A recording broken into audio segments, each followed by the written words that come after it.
तुम्हें जरूर कोई गलतफहमी हुई है। हम वो नहीं जो तुम समझ रहे हो। मैं जो कुछ समझ रहा हूँ ठीक ही समझ रहा हूँ। गुलबाज खान ने कहा, तुम्हें शायद मालूम नहीं कि इन पहाड़ों में खबरें बड़ी तेजी से सफर करती हैं।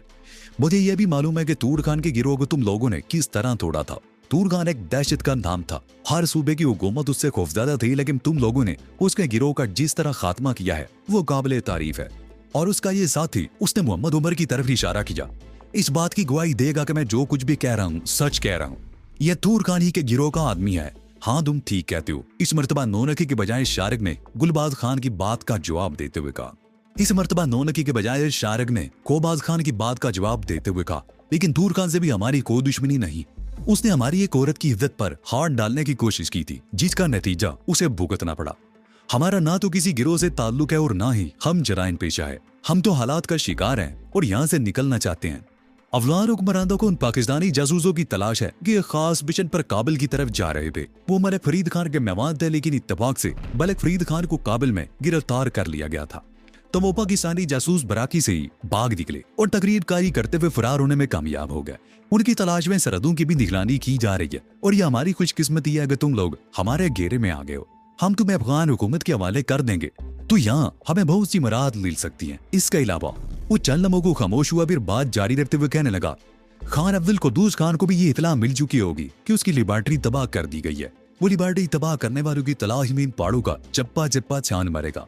ये अब्दुल कुद्दूस खान कोई साइंसदान है क्या? नौलखे ने पूछा। अनजान बनने की कोशिश मत करो, गुलबाज खान ने उसे घूरा।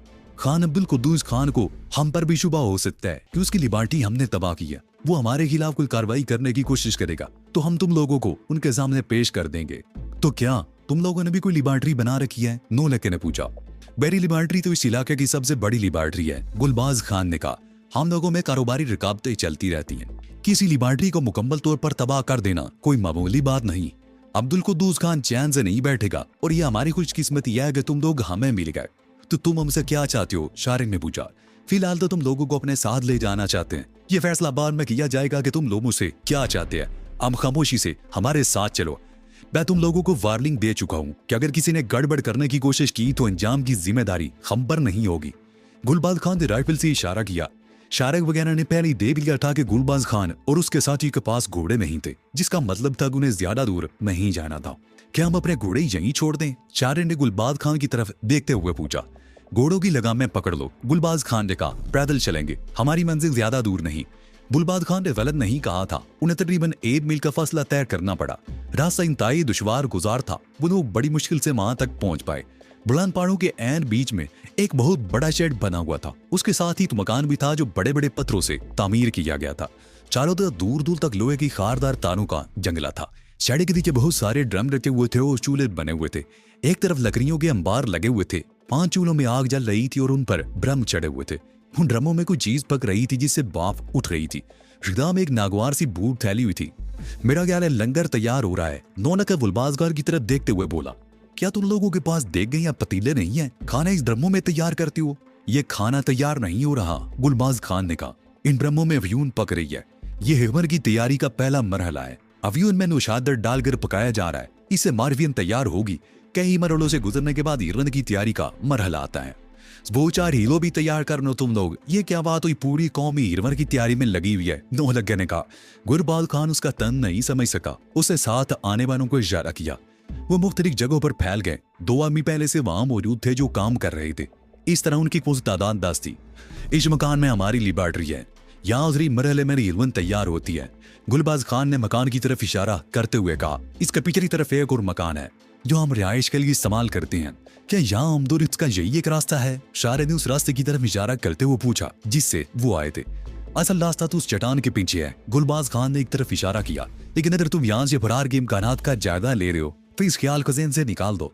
इन खारदार तारों से बिल्ली का बच्चा भी नहीं निकल सकता। इसके अलावा मेरे ये आदमी चारों तरफ फैले हुए हैं और कोई भी उनकी नजरों में आए बगैर किसी तरफ नहीं जा सकता। बहरहाल तुम लोग अपने घोड़े वहां बांध दो। उसने एक तरफ इशारा किया। घोड़े तो बांध देते हैं, लेकिन तुम हमें यहाँ भूखा प्यासा रखोगे? और वहां तो बड़े मेहमान नवाज होते हैं और हमें बड़े जोर की भूख लग रही है, नौलखे ने कहा। फिक्र मत करो, यहाँ तुम्हें भूखा नहीं रखा जाएगा, गुलबाज खान ने कहा। मेरे साथ आओ। वो इशारा करता हुआ एक तरफ चल पड़ा। वोली पार्टी के पिछली तरफ वाले मकान में आ गए। गुलबाज खान उन्हें एक कमरे में ले आया जिसके फर्श पर मोटी दरीनुमा कालीन बिछा हुआ था। तुम लोग इस कमरे से बाहर नहीं निकलोगे, गुलबाज खान ने कहा। अगर किसी ने ऐसा करने की कोशिश की तो अंजाम का जिम्मेदार वो खुद होगा। कुछ देर बाद तुम लोगों को खाने को मिल जाएगा। गुलबाज खान बाहर चला गया। दरवाजा खुला ही छोड़ दिया गया। दो आदमी दरवाजे के साथ राइफलें संभाल कर बैठ गए। शारिक और उसके साथ ही दरी पर दीवार के साथ टेक लगाकर बैठ गए। शमीना और शाहपरी लेट गई। उन सबके चेहरों पर परेशानी के तासरात नुमाया थे। अब तक वो हर किस्म के हालात से निमटते आए थे, लेकिन यहाँ सूरत हाल मुख्तलिफ थी। इन्हें निहत्ता कर दिया गया था और इन पर मुसल्ला पैरा बिठा दिया गया था, लेकिन वो मायूस नहीं थे। अलबत्ता एक परेशानी जरूर थी। गुलबाज खान ने बताया था कि वो उन्हें अफगान हुकूमत के हवाले करके अपने लिए इमरात हासिल कर सकता है। दूसरी तरफ उसने ये धमकी दी थी कि अगर अब्दुल कुद्दूस खान ने चढ़ाई कर दी तो वो उन्हें उसके हवाले कर देगा। अब क्या होगा? मोहम्मद उमर ने उसकी तरफ देखते हुए कहा, हम लोग तो बुरी तरह फंस गए हैं। अगर गुलबाज खान हमें हुकूमत के हवाले कर देता है तो हमारे बचने की कोई उम्मीद नहीं रहेगी, और अगर मौत की सजा ना भी हुई तो हम जिंदगी भर जेल में पड़े सड़ते रहेंगे।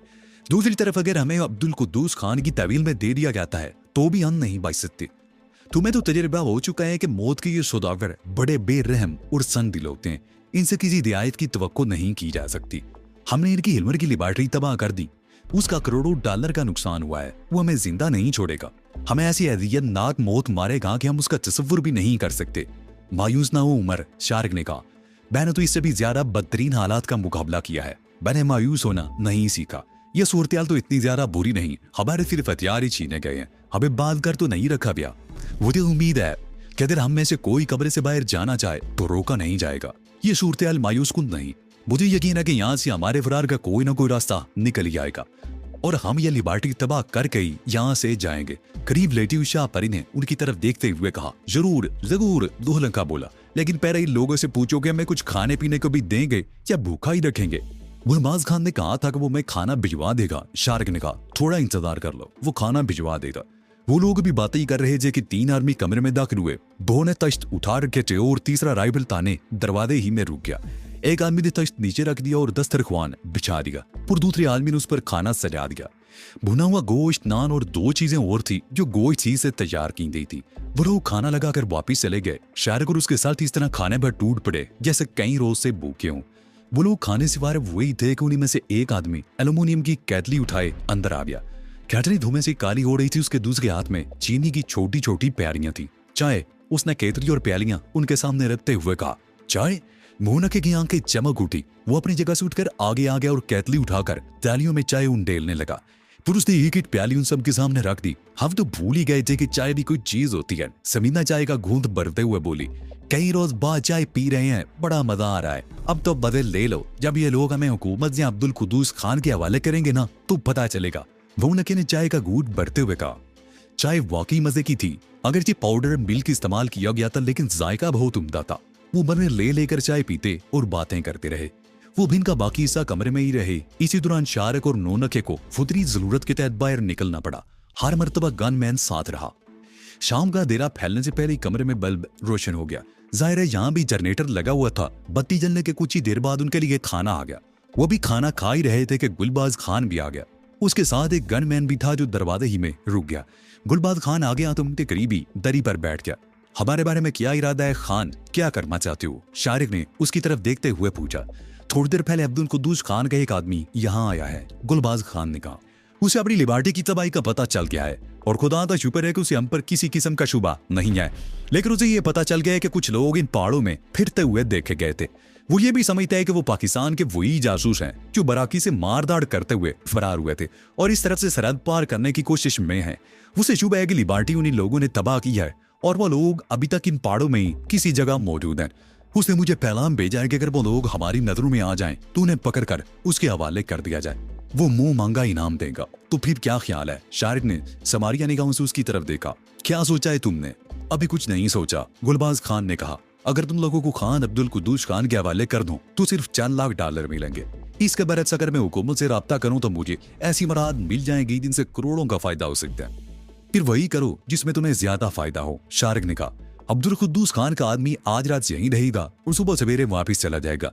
मैंने अपने आदमी को सख्ती से मना कर दिया कि तुम लोगों के बारे में कुछ ना बताया जाए, गुलबाज खान ने जवाब दिया।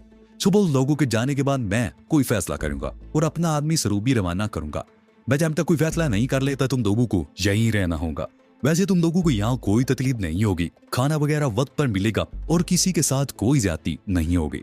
लेकिन अगर तुम लोगों ने कोई गड़बड़ की तो मेरे आदमी गोली चलाने में भी डर महसूस नहीं करेंगे। तुम्हारा वो आदमी सरोबी से कब वापस आएगा? शारिक ने पूछा। 2-3 दिन लग जाएंगे, गुलबाज खान ने जवाब दिया।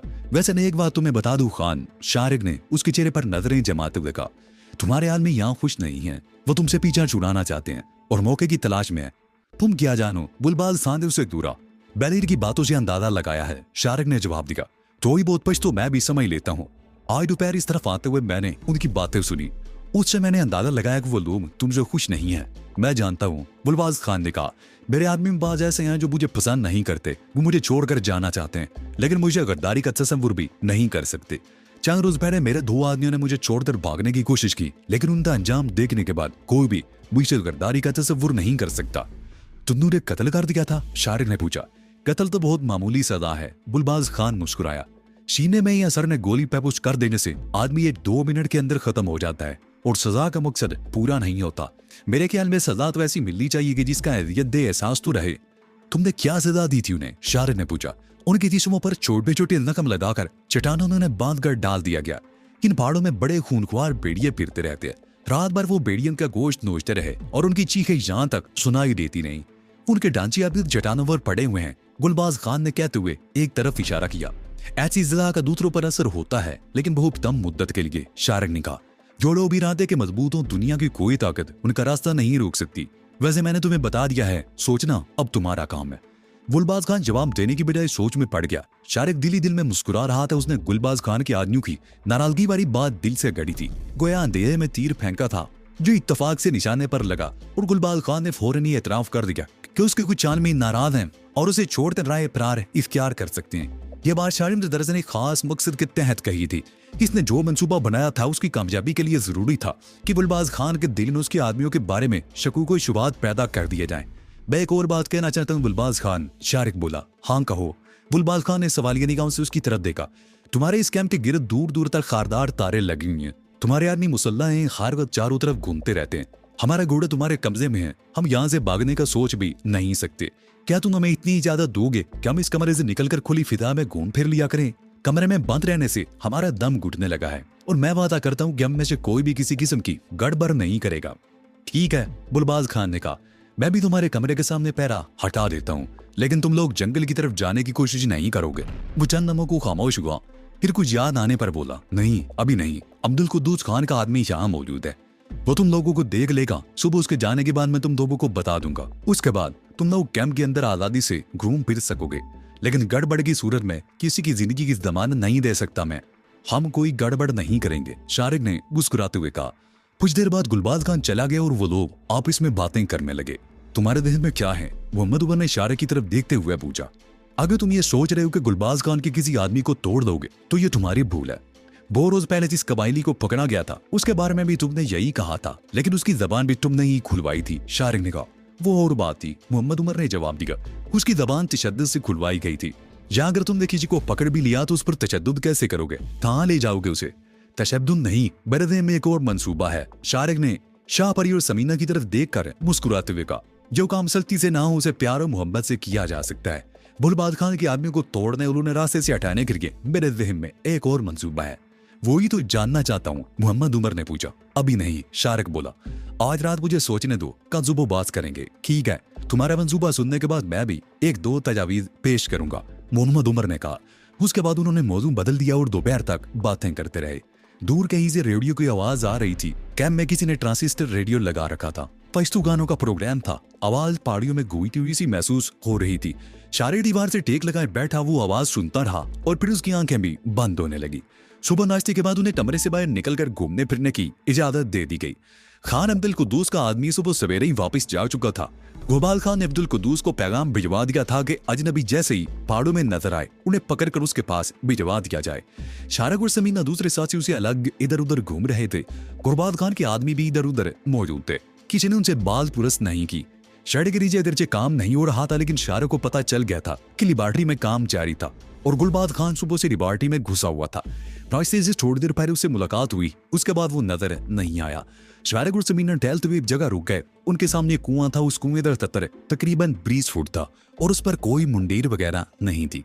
शारिक ने एक पत्थर उठाकर कुएं में फेंक दिया। बहुत देर बाद उस पत्थर के पानी में गिरने की आवाज आई, जिसका मतलब था कि कुआं खासा गहरा था। उसे किनारे पर खड़े होकर झांका, मगर नीचे गहरी तारीकी थी। कुआं की दूसरी तरफ गुंजान झाड़ियां थी जो कई गज दूर चट्टान के दामन तक चली गई थी। कुएं के बारे में यह अंदाजा लगाना दुश्वार था कि इंसानी हाथों का कमाल था या कुदरती तौर पर मर्द वजूद में आया था। वो दोनों वहां से हटकर टहलते हुए इमारत के दूसरी तरफ एक बड़े पत्थर पर बैठ गए। वो चारों तरफ देखने लगे। शारिक के ख्याल में यहाँ से फरार होना वाकई ही मुश्किल था, लेकिन बहरहाल नामुमकिन का लफ्ज उसकी डिक्शनरी में नहीं था। समीना, शारिक ने एक बार फिर इधर उधर देखते हुए कहा, वो कुआं तुमने देखा है? हाँ, समीना ने सारी जाया। मेरा ख्याल है यह कुआं कुदरती है और बहुत गहरा है। मेरा भी यही ख्याल है, शारिक बोला। और मेरा यह ख्याल है कि अगर 10-20 आदमी इसमें फेंक दिए जाए तो पता नहीं चलेगा, शारिक बोला। क्या कहना चाहते हो? समीना ने चौंक कर उसकी तरफ देखा। यह कुआं मैंने कल भी देखा था, शारिक ने कहा, और उसके बाद ही वो मंसूबा मेरे ज़हन में आया। लेकिन इस पर अमल करने के लिए तुम्हें और शाहपरी को अहम किरदार अदा करना पड़ेगा। जरा तफसील से बताओ। समीना ने सवारिया निगाहों से उसकी तरफ देखा। हमने हत्ते हैं और इन लोगों की कैद में है। इनकी तादाद भी हमसे ज्यादा है। ताकत इस्तेमाल करके हम यहाँ से नहीं निकल सकते। इन लोगों पर काबू पाने और यहाँ से निकलने के लिए चालाकी की जरूरत है, और तुम दोनों ये काम कर सकती हो। इन लोगों ने जब हमें घेरे में लिया था तो मैंने उस वक्त महसूस किया था कि सब लोग लिलचाई नजरों से तुम दोनों की तरफ देख रहे थे। ये लोग पता नहीं कब से इन पहाड़ों में रह रहे हैं। इनके साथ कोई औरत नहीं, और तुम जानती हो कि कोई मेरा औरत के बगैर नहीं रह सकता। औरत मर्द की सबसे बड़ी कमजोरी है, और मुझे हैरत है कि लोगों ने अब तक ऐसी कोई हरकत क्यों नहीं की। उसकी वजह शायद ही है कि गुलबाज खान ने हर मामले में इन्हें मुकम्मल तौर पर अपने कंट्रोल में रखा है। लेकिन तुम्हारी उस शाहपरी की तरफ से जरा सी हौसला अफजाई इन्हें गुलबाज खान से बगावत पर मजबूर कर सकती है। मैं तुम्हारा मतलब समझ रही हूँ, समीना ने उसके खामोश होने पर कहा। तुम्हारा मतलब है कि मैं और शाहपरी ने लालच देकर अपने साथ मिलाने की कोशिश करें? बुलाने की कोशिश नहीं, शारिक ने कहा। उन्हें अपने साथ मिलाने की कोशिश करना खतरनाक होगा। ऐसी सूरत में बाद में यही लोग हमारे लिए भी खतरनाक होंगे। वो एक लम्हे को खामोश हुआ, फिर बात जारी रखते हुए कहने लगा। कल रात मैंने गुलबाज खान से जब ये कहा था कि उसके आदमी उससे पीछा छुड़ाना चाहते हैं और यहाँ से भागने के लिए मौके की तलाश में है, तो मेरी उस बात में कोई सच्चाई ना थी। मैंने महज अंधेरे में तीर फेंका था, लेकिन ये दीन निशाने पर लगा, और गुलबाज खान ने खुद ही एतराफ कर लिया कि बाद आदमी वाकई ही यहाँ से भागना चाहते हैं। ये सूरत हमारे हक में है। तुम और शाहपरी एक एक करके उन्हें काबू में करती जाओ तो वो कुआं हमारे लिए मुफीद साबित हो सकता है। गुलबाज खान यही समझेगा तो उसके साथी एक एक करके भाग रहे हैं। अगर उसे हमारी साजिश का पता चल गया तो वो हमें जिंदा नहीं छोड़ेगा, समीना ने कहा। हमें ये रिस्क तो लेना ही पड़ेगा, शारिक ने जवाब दिया। अगर हम हाथ पर हाथ धरे बैठे रहे तो गुलबाज खान हमें हुकूमत के हवाले कर देगा। हम अब अफगानिस्तान में जो कुछ भी कर चुके हैं उसके पेश नजर तुम सोच सकती हो कि हमारे साथ क्या सलूक होगा। ठीक है, मैं तैयार हूं, लेकिन शाहपरी वो भी इनकार नहीं करेगी। शारिक ने उसकी बात काट दी। मैं खुद उससे बात कर लूंगा। उसने हर कदम पर हमारा साथ दिया है, अब भी वो इनकार नहीं करेगी। ठीक है, तुम उससे बात कर लो, शबीना ने गहरा सांस लेते हुए कहा। लेकिन एक बात और भी है। वो क्या? शारिक ने सवालिया निगाहों से उसकी तरफ देखा। इन लोगों को तो तुम दे ही चुके हो। ये इंसान नहीं, वैशियों और बकौल तुम्हारे औरत को तरसे हुए। अगर उनमें से किसी ने मुझ पर या शाहपरी पर काबू पा लिया तो मेरा मतलब है, मैं समझ रहा हूं, शारिक बोला। अगर कोई ऐसी सूरत पैदा हो जाए तो तुम शोर मचा सकती हो, और ऐसी सूरत में उसको मुर्दे इल्जाम ठहराया जाएगा। क्या आज दिन ही में? नहीं, शारिक ने उसकी बात काट दी। आज रात इन कामों के लिए रात ही बेहतर होती है। रात को ये लोग इधर उधर बिखरे होते हैं, इन्हें एक एक करके आसानी से काबू में किया जा सकता है। और मैं जरा शाहपरी से बात कर लूं। वो 9 लखे के साथ बैठी है। वो दोनों वहां से उठकर टहलते उस तरफ आ गए जहां शाहपरी और 9 लखा बैठे हुए थे। समीना भी उनके करीब ही बैठ गई और शारिक खड़े करे इधर उधर देखने लगा। फिर उसने शाहपरी को इशारा किया और एक तरफ चल पड़ा। शाहपरी भी उठकर उसके पीछे आ गई। वो दोनों एक जगह रुक गए। शाहपरी, शारिक उसकी तरफ देखे बगैर बोला, तुम जानती हो कि हम किस किस्म की सूरत-ए-हाल से दो जा रहे हैं। अगर हमने यहाँ से फरार का कोई रास्ता तलाश ना किया तो ये लोग हमें खत्म कर देंगे या हुकूमत के हवाले कर देंगे। रात को तुमने कोई बात की थी मगर तफसील नहीं बताई, शाहपरी बोली। तुम्हारे ज़हन में क्या है? तुम और समीना वो काम कर सकती हो जो इस वक्त हम नहीं कर सकते। शारिक ने उसकी तरफ देखते हुए था। मैं समझ गई, शाहपरी बोली। मेरे देर में भी कुछ ऐसी ही तजवीज़ है। कुछ काम ऐसे भी होते हैं जो मर्द नहीं कर सकते, और यह ऐसा मौका है कि मैं तुमसे इस मौके पर बात करने वाली थी। मैं और समीना, मैं समीना से बात कर चुका हूँ। शारिक ने उसकी बात काट दी। वो तैयार है, लेकिन बाद अंदेशों को भी नजरअंदाज नहीं किया जा सकता। उसकी तुम परवाह मत करो, शाहपरी ने मुस्कुराते हुए कहा। मैं जिस शख्स को अपने करीब आने का मौका दूंगी उसके हाथ उसी हद तक हरकत करेंगे जहां तक मैं इजाजत दूंगी। मैं अपनी हिफाजत करना जानती हूँ। गुड। शारिक मुस्कुराया। आज दोपहर के खाने के बाद हम इस मंसूबे की तमाम तफसीलात तय करेंगे और आज रात इस पर अमल शुरू कर देंगे। ठीक है, इस मौजू पर हम खाने के बाद ही बात होगी। अब कुछ और बातें करें। तो ये थी आज की स्टोरी। आपको ये वीडियो कैसी लगी कमेंट में बताएं और हमारा चैनल सब्सक्राइब कर दे, साथ ही बेल आइकन भी दबा दें। अगला एपिसोड जल्द आएगा।